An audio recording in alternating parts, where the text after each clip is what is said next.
मेरे वीर जवानों, कैसे हैं आप सब। आई होप आप अच्छे होंगे और अपनी तैयारी को पूरे जोश और जुनून के साथ में अच्छे से वर्दी पाने के लिए कर रहे होंगे आप। हमने अपने प्रीवियस वीडियो में वेक्टर प्रोडक्ट से पहले हमने डॉट प्रोडक्ट को डिस्कस किया था। प्रोडक्ट ऑफ वेक्टर्स हमने पढ़े थे, जिसमें हमने पहला पार्ट डिस्कस किया था डॉट प्रोडक्ट या फिर स्केलर प्रोडक्ट, ठीक है। और उसकी प्रॉपर्टीज और कैरेक्टरिस्टिक्स को हमने डिस्कस किया था। आज की वीडियो में हम डिस्कस करेंगे वेक्टर प्रोडक्ट या सदिश गुणनफल, vector product of two vectors. क्या होता है इस वेक्टर प्रोडक्ट का मतलब, और दो वेक्टर्स का वेक्टर प्रोडक्ट हम किस तरीके से निकाल सकते हैं। तो हम यहाँ पे डिस्कस करेंगे वेक्टर और क्रॉस प्रोडक्ट भी बोलते हैं हम इसको, cross product of two vectors, दो वेक्टर्स का क्रॉस प्रोडक्ट। सबसे पहली बात हम पढ़ेंगे इसकी डेफिनेशन, ठीक है। हम इसकी पढ़ेंगे definition.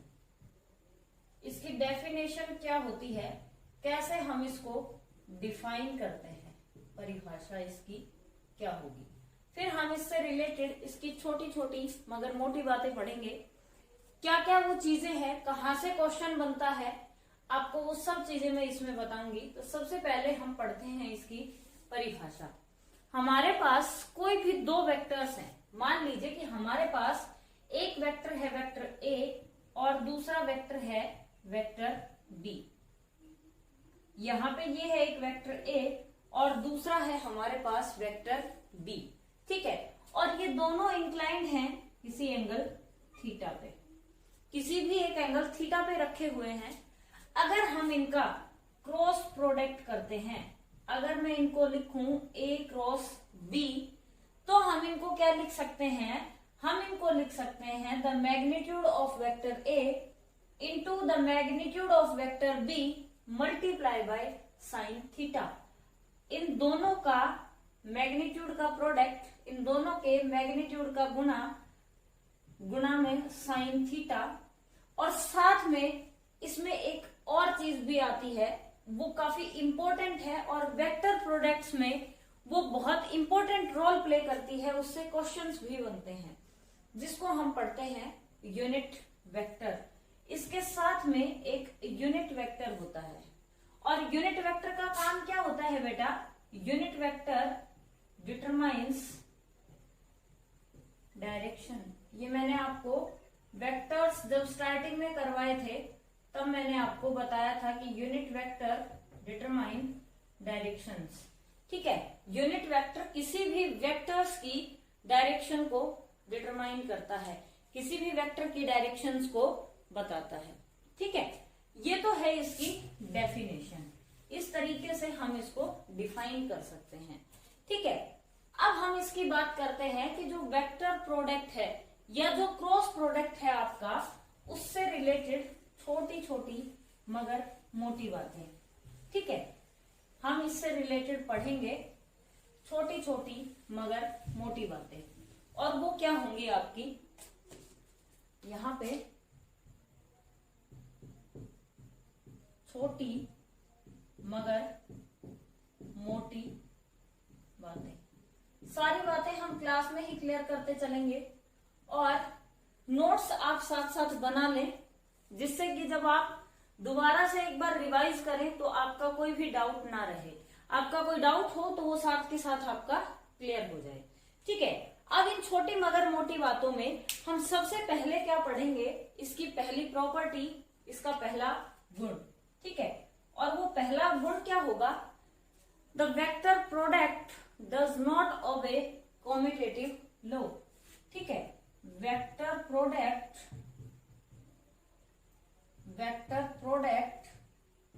Does not obey commutative law, यानी कि कर्म विनिमय का पालन, कर्म विनिमय नियम का पालन नहीं करता है, ठीक है। कर्म विनिमय नियम का पालन नहीं करता है। ये हमारी सबसे पहली बात होगी। और इसका मीनिंग क्या है वो हम समझेंगे पहले यहाँ पे। इसका मीनिंग ये है कि जैसे हम लिखते हैं A क्रॉस B, ठीक है, A क्रॉस B, तो ये किसके इक्वल नहीं होगा? ये नहीं होगा आपका B क्रॉस A के इक्वल, जैसे कि हमने डॉट प्रोडक्ट में पढ़ा था। और ये क्यों नहीं होगा बेटा? क्योंकि यहाँ पे इनकी डायरेक्शंस बदल जाती हैं। कैसे डायरेक्शन बदल जाती है इसको आप ध्यान से देखिए। अगर हम यहाँ पे दो वेक्टर्स को कंसीडर करते हैं, ठीक है, एक हमने लिया वेक्टर A, ये A वेक्टर है और ये B वेक्टर है। अगर ये डायरेक्शन हम कंसीडर करते हैं तो इस डायरेक्शन में आप थंब रूल अप्लाई करिए। तो जब आप थंब रूल अप्लाई करेंगे तो इसकी डायरेक्शन क्या होगी बेटा? आउटवर्ड डायरेक्शन होगी।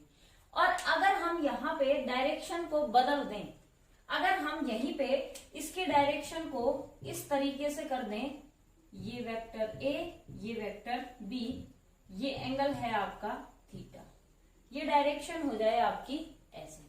तो यहाँ पे जब आप डायरेक्शन निकालेंगे थंब रूल से तो आपकी डायरेक्शन क्या होगी? इनवर्ड डायरेक्शन होगी प्रोडक्ट की। इसलिए ये वैल्यू आपकी सेम नहीं होती है, ठीक है। क्यों नहीं होती है ये आपको समझ आ गया है। तो ये वैल्यू किसके इक्वल होगी? ये वैल्यू आपकी इक्वल होगी A cross B is equals to minus B cross A के इक्वल होगी, ठीक है। क्योंकि ये यहाँ पे एक दूसरे से डायरेक्शंस इनकी क्या होती हैं बेटा? अपोजिट होती हैं, ठीक है। बट ये किसको ओबे करता है? The vector product is distributive. Second आपकी प्रॉपर्टी क्या है? The vector product is distributive, ठीक है, डिस्ट्रीब्यूटिव। अब इस डिस्ट्रीब्यूटिव वर्ड का मीनिंग क्या होता है और इसके साथ में इसकी जो कंडीशन है वो क्या होगी? डिस्ट्रीब्यूशन का मतलब होता है वितरण नियम, ठीक है। वितरण नियम का ये पालन करता है। और कब करता है? When the vectors are strictly maintained, ठीक है। मतलब कि the order of vectors is strictly maintained. When the order of vectors is strictly maintained, ठीक है। यहाँ पे ऑर्डर को मेंटेन किया जाना चाहिए। अब ऑर्डर मेंटेन कैसे होगा और ये कैसे होते हैं वो हम समझते हैं। यहाँ पे देखिए, अगर हमारे पास वेक्टर्स हैं तो A क्रॉस, अगर मैंने इसको लिखा B प्लस C, तो A का क्रॉस एक बार B के साथ में, फिर A का क्रॉस एक बार C के साथ में। आप इसको कैसे लिखेंगे? A cross B plus A cross C, ठीक है। आप इसको इस तरीके से लिखेंगे A cross B plus A cross C। आप इसको अपोजिट नहीं लिख सकते, B क्रॉस A नहीं लिख सकते, C क्रॉस A नहीं लिख सकते। कारण क्या है इसका ना लिखने का? कारण है जो हमने पहले वाले पॉइंट में पढ़ा था कि यहाँ पे डायरेक्शन है वो चेंज हो जाती है, और डायरेक्शन अगर चेंज हो जाती है तो वहां पे यूनिट वेक्टर की जो वैल्यू है वो चेंज हो जाती है, ठीक है। तीसरी बात हम पढ़ते हैं कि अगर इफ वेक्टर्स आर ऑर्थोगोनल, ठीक है। ऑर्थोगोनल, ऑर्थोगोनल का मतलब होता है अभिलंबवत, अभिलंबवत।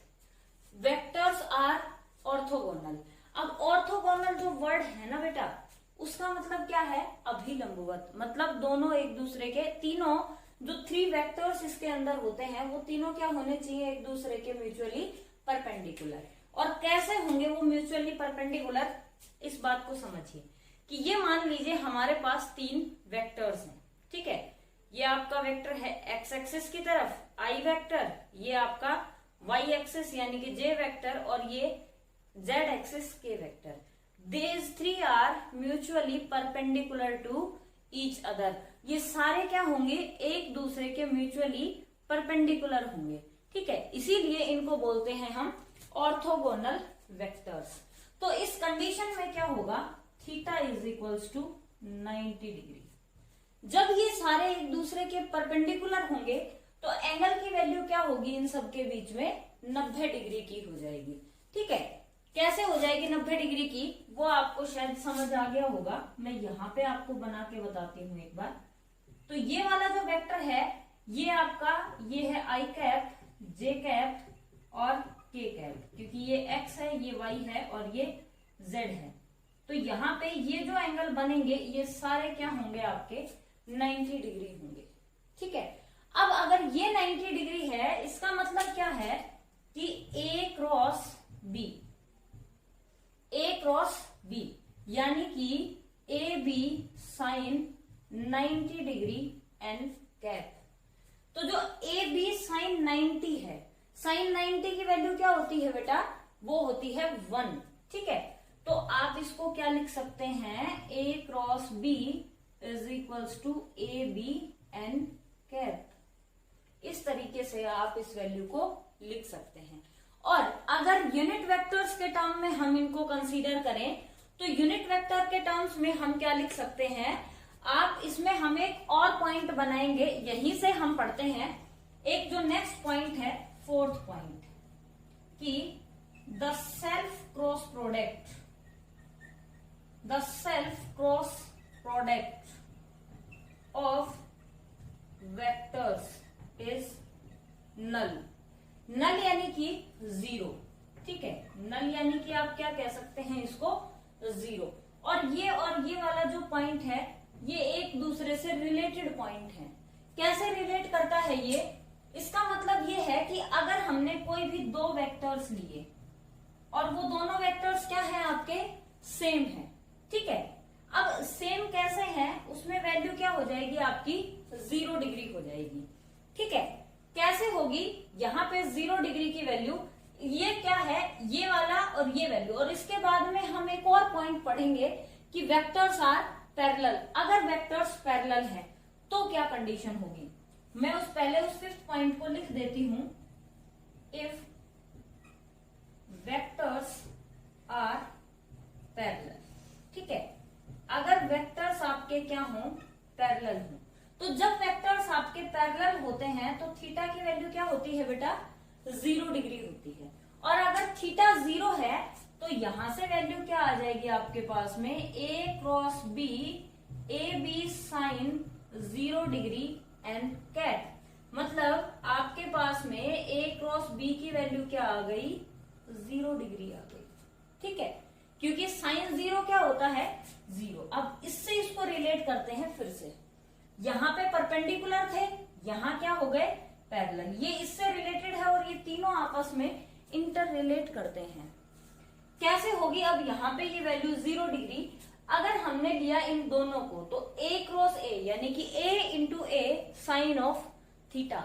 अगर दो वेक्टर्स एक दूसरे के पैरेलल हैं तो इन दोनों के बीच में जो एंगल बनेगा वो कितना हो जाएगा बेटा, 0 डिग्री हो जाएगा यहाँ पे, ठीक है। और 0 डिग्री का मीनिंग क्या है यहाँ पे, 0 डिग्री का मीनिंग है यहाँ पे कि ये दोनों वेक्टर्स अगर हम साइन थीटा की वैल्यू कंसीडर करते हैं तो वो वैल्यू क्या आ गई आपके पास में, 0 आ गई, ठीक है। तो अगर मैं यूनिट वेक्टर के टर्म्स में इसको कंसीडर करूं तो i cross i is equals to क्या होगा, 0 होगा।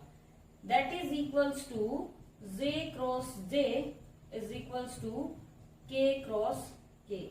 और ये वाली जो बात है ये बहुत इंपॉर्टेंट पॉइंट है आपका, यहां से क्वेश्चन बन जाता है, क्योंकि जब हम क्रॉस प्रोडक्ट निकालेंगे किसी का भी, हम एग्जाम्पल करेंगे लास्ट में, तो वहां पे जब हम क्रॉस प्रोडक्ट करेंगे तो वहां हमें पता होना चाहिए कि जब हम सेम क्वांटिटीज का वेक्टर करते हैं तो वैल्यू क्या आएगी, और डिफरेंट क्वांटिटीज का वेक्टर निकालते हैं तब वैल्यू आपकी क्या आएगी, ठीक है। तो ये 5 पॉइंट्स हमने यहाँ पे क्लियर किए। अब सॉरी, अब हमारा जो 6th पॉइंट है वो क्या होगा, यहाँ यहाँ पे देखिए, ये आपने, आई होप आप नोट्स साथ साथ बना रहे होंगे बेटा। आपको कोई भी प्रॉब्लम इसमें, यहाँ तक जो हमने अभी पढ़ा है उसमें आपको कोई भी प्रॉब्लम नहीं होगी। ठीक है, अगर आपकी कोई भी प्रॉब्लम है या आपका कोई भी वैल्यूएबल सजेशन है तो आप जरूर बताएं। ठीक है, कमेंट बॉक्स में आप जरूर लिखें। 6th पॉइंट है आपका, in case of unit vectors. Unit vectors के केस में क्या होगा, इकाई सदिशों के केस में क्या होगा। यहाँ पे इकाई सदिश हम कैसे लिखते हैं, हमने यहाँ पे वेक्टर्स कंसीडर किए।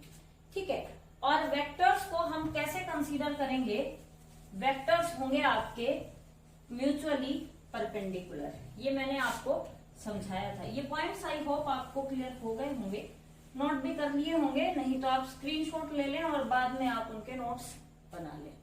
ठीक है, अब यहाँ पे क्या है, ये 3 वेक्टर्स हैं, ये एक्स एक्सिस, ये आपका वाई एक्सिस और ये है आपका जेड एक्सिस।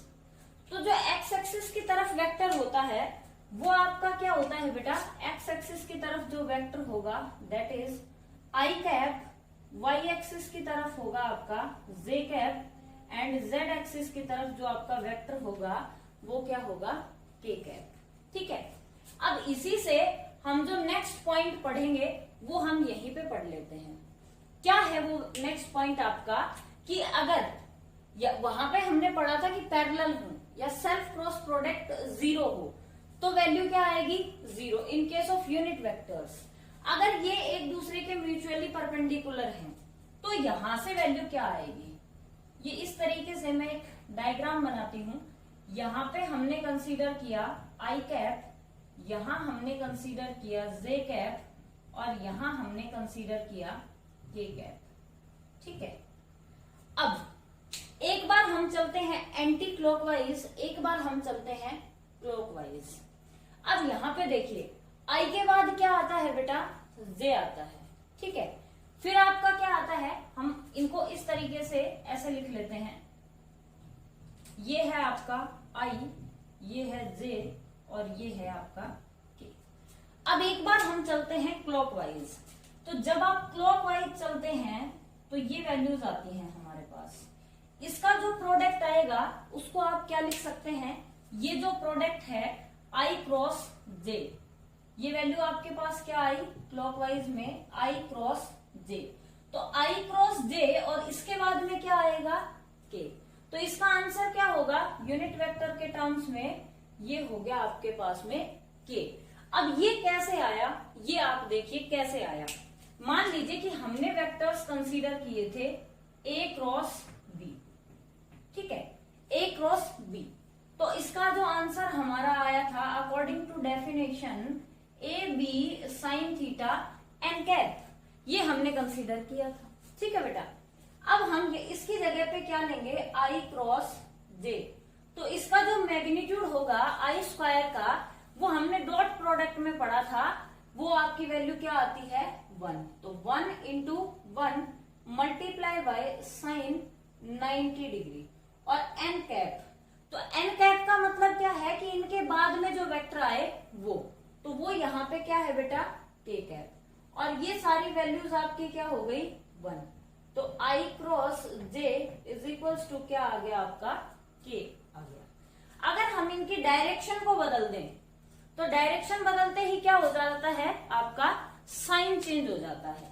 ठीक है, तो यहां से ये जो value I I cross J is equals to क्या आ गया के। ठीक है, अब नेक्स्ट में जो वैल्यू हम लिखेंगे वो आपका क्या आ जाएगा जे क्रॉस के, और जे क्रॉस के किसके इक्वल आ जाएगा आपका आई के इक्वल आ जाएगा। मतलब कि जो दो आप यूनिट वेक्टर कंसीडर करेंगे उससे नेक्स्ट यूनिट वेक्टर। ठीक है, उससे नेक्स्ट में हम करेंगे किसका क्रॉस, के क्रॉस आई। तो के और आई के बाद में क्या आता है आपका जे आता है बेटा। ठीक है, पहली बात समझ आई। मतलब अगर हम यहाँ पे समझ रहे हैं तो हमने लिया आई से जे, जे से के और के से आई। अब हम इसी डायरेक्शन डायरेक्शन को क्या कर दें, ये डायग्राम आप बना लें, इसी डायरेक्शन को हम क्या कर दें, हम कर दें इसको एंटी क्लॉकवाइज। ठीक है, ये हमने किया एंटी क्लॉकवाइज, हम कर लें इसको क्लॉकवाइज। कैसे भी कर सकते हैं आप। पहली कंडीशन में ये थी आपकी डायरेक्शन एंटी क्लॉकवाइज। अब आप क्या कर लें इसको, अब आप कर लें इसको क्लॉकवाइज। कैसे करें इसको, यहां पे यही सेम वैल्यूज आप बना लें, आई, जे और के। ठीक है, अब इनकी डायरेक्शंस को हम पलटते हुए चलें, ये यहां से ये और यहां से ये। तो यहां से हम स्टार्ट करते हैं आई क्रॉस के, तो आई के बाद के नहीं आता, आई के बाद क्या आता है, जे आता है। तो ये जो वैल्यू आप लिखेंगे यहां से आई क्रॉस के, डायरेक्शन बदल गई, यहाँ पे के क्रॉस आई था, किसके इक्वल था, जे के इक्वल। तो ये वैल्यू आपकी क्या हो जाएगी बेटा, माइनस जे के इक्वल। नेक्स्ट में आ जाइए, डायरेक्शन बदलते ही वैल्यूज सेम आएंगे, सिर्फ साइन बदल जाएगा, के क्रॉस जे, के क्रॉस जे। तो ये क्या आ गया, के और जे, ये आ गया माइनस आई। अब नेक्स्ट है आपका जे क्रॉस आई, तो जे क्रॉस आई किसके इक्वल होगा, इससे नेक्स्ट वेक्टर माइनस के। ठीक है, और ये काफी इंपॉर्टेंट पॉइंट है आपका, इससे जो पहले वाला हमने किया था वो भी आपका काफी इंपॉर्टेंट पॉइंट था। आई होप कि ये मेरे बच्चों को अच्छे से समझ आ गए होंगे, सारे कॉन्सेप्ट्स आपके क्रिस्टल क्लियर हो गए होंगे इस क्लास के अंदर ही। नेक्स्ट बात हम करते हैं इसके एग्जाम्पल्स की। ये तो थी इसकी छोटी छोटी मगर मोटी सी बातें। अब हम इसके लास्ट में पढ़ेंगे एग्जाम्पल्स, और इन सब चीजों का ही हम इसके अंदर करेंगे यूज। ठीक है, तो इसका सबसे बेस्ट एग्जाम्पल है टॉर्क। ठीक है, टॉर्क। अब टॉर्क का मतलब क्या होता है, हिंदी में हम टॉर्क को बोलते हैं बल आघूर्ण। मैं आपको एक या दो एग्जाम्पल करवाऊंगी और वहीं से आपकी चीजें सारी क्लियर हो जाएंगी। ठीक है, जैसे कि आपका जो पहला एग्जाम्पल है, एग्जाम्पल हम पढ़ते हैं यहाँ पे, पहला एग्जाम्पल है आपका टॉर्क। टॉर्क को हम हिंदी में बोलते हैं बल आघूर्ण। ठीक है, अब इसको लिखा कैसे जाता है, टॉर्क का जो सिंबल होता है उसको हम कैसे लिखते हैं और इसको डिनोट कैसे करेंगे। तो टॉर्क इज इक्वल्स टू होता है आपका आर क्रॉस एफ, ये तो होता है इसका फॉर्मूला। ठीक है, दूसरा एक एग्जाम्पल हम यहाँ पे लिखते हैं, फिर मैं आपको एक एग्जाम्पल बताती हूं, एंगुलर मोमेंटम। एंगुलर मोमेंटम, इसको हम हिंदी में क्या बोलते हैं बेटा, कोणीय संवेग। एग्जाम्पल आपके बहुत सारे हैं। ठीक है, एग्जाम्पल आपके बहुत सारे हैं। हम एक फोर्स की वैल्यू लिखते हैं, एक फोर्स हम निकालते हैं किस पे, एक चार्ज पे। ठीक है, चार्ज पार्टिकल पे जब हम फोर्स की वैल्यू निकालते हैं तो वो भी आपका क्या आता है, Q into we cross B आता है। ठीक है, और एक आप जब पॉइंट चार्ज पे यानी कि एक रॉड पे कंसीडर करेंगे तो वो आता है आपका I क्रॉस बी। ठीक है, V इंटू आई क्रॉस बी, वो वैल्यू आती है आपकी। तो ये अलग अलग आपके पास एग्जाम्पल बहुत सारे हैं। आप वेलोसिटी की वैल्यू ले सकते हैं, आप कोई भी मतलब जिसका भी आपका क्रॉस प्रोडक्ट आता है वो सारे एग्जाम्पल्स आपके यहाँ पे हो सकते हैं। हम कुछ एक वैल्यूज को यहाँ पे कंसीडर करेंगे, तो इसको हम लिखते हैं L is equals to R cross P. ये आपका एक एग्जाम्पल होता है। एक रॉड पे, एक पार्टिकल पे हम कंसीडर करते हैं फोर्स को, तो वो होता है Q into we cross B, और इसको हम लिख सकते हैं Q v B sine theta. ये magnetic effect of electric current वाले चैप्टर में, 12th के इस चैप्टर में हम इसको पढ़ेंगे। ठीक है, ये इसके कुछ एग्जाम्पल्स हैं। ठीक, एक पॉइंट चार्ज पे जब एक रॉड पे फोर्स को हम कंसीडर करते हैं तो उसकी वैल्यू होती है आई बी एल साइन थीटा। तो ये भी क्या है, क्रॉस प्रोडक्ट है, आई इंटू एल क्रॉस बी हो जाता है ये। ठीक है, अब एक एग्जाम्पल से हम इसको समझते हैं कि हमारे पास कोई भी यूनिट वेक्टर गिवन है। ठीक है, if equals to I plus 2j plus 3k, ये हमारे पास वैल्यू है। और f की वैल्यू आपको दे दी 2i प्लस 3j। अब आपको निकालना क्या है, यहाँ पे टॉर्क की वैल्यू निकालनी है। तो टॉर्क आप कैसे निकाल सकते हैं, हमने ये पढ़ा था कि टॉर्क इज इक्वल्स टू क्या होता है बेटा, that is equals to r क्रॉस f। तो पहले आप रख दें r की वैल्यू, फिर आप रख दें f की वैल्यू। तो ये वैल्यू हो जाएगी आपके पास में i plus 2j plus 3k cross, आपके पास में वैल्यू आ गई 2i प्लस 3j। ठीक है, अब i इंटू आई क्या हो जाएगा 0, j इंटू जे क्या हो जाएगा 0। बट यहाँ पे जो वैल्यू हमारे पास आएंगी वो क्या आएंगी 1 इंटू 3 और i क्रॉस j। ठीक है, 1 इंटू 3 i क्रॉस j। ठीक है, अब j वाली टर्म्स को लेते हैं हम, plus 2 into 2 j cross i। ठीक है, और प्लस 3k, 3 वाली टर्म्स को, अब j के साथ में j का भी 0 हो जाएगा, लेकिन k वाली टर्म्स को लेते हैं, प्लस 3 इंटू 2 k इंटू आई।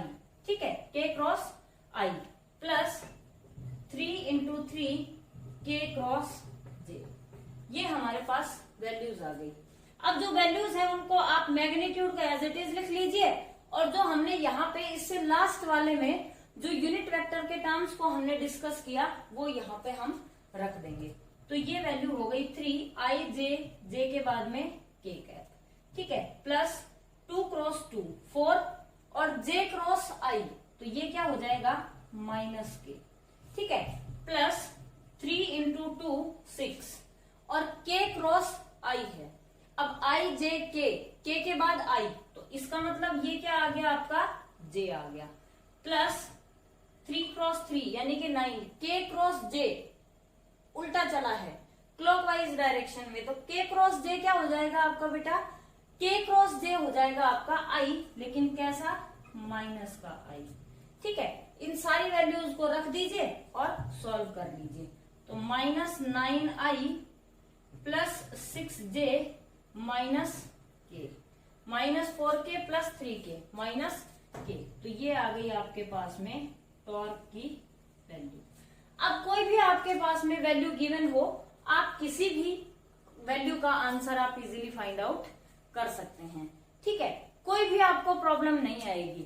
मतलब ये है कि हम इन चीजों को कैसे निकाल सकते हैं, अगर आपको इनकी बेसिक प्रॉपर्टीज पता है। जैसे हमने डॉट प्रोडक्ट पढ़ा, हमने वेक्टर्स को डिफाइन किया था, बेसिक टर्म्स हमने वेक्टर्स की पढ़ी थी, उन सब की अगर हमें बेसिक कॉन्सेप्ट क्लियर होगा हमारा, तो कॉन्सेप्ट से आप क्या कर सकते हैं, आपका जो आपका गोल है आप उस पर डायरेक्टली फोकस कर सकते हैं। आप उस निशाने पे तीर इजीली आप लगा सकते हैं जब आपका कॉन्सेप्ट क्लियर होगा। ठीक है, तो आई होप कि ये वीडियो आपको समझ में आई होगी।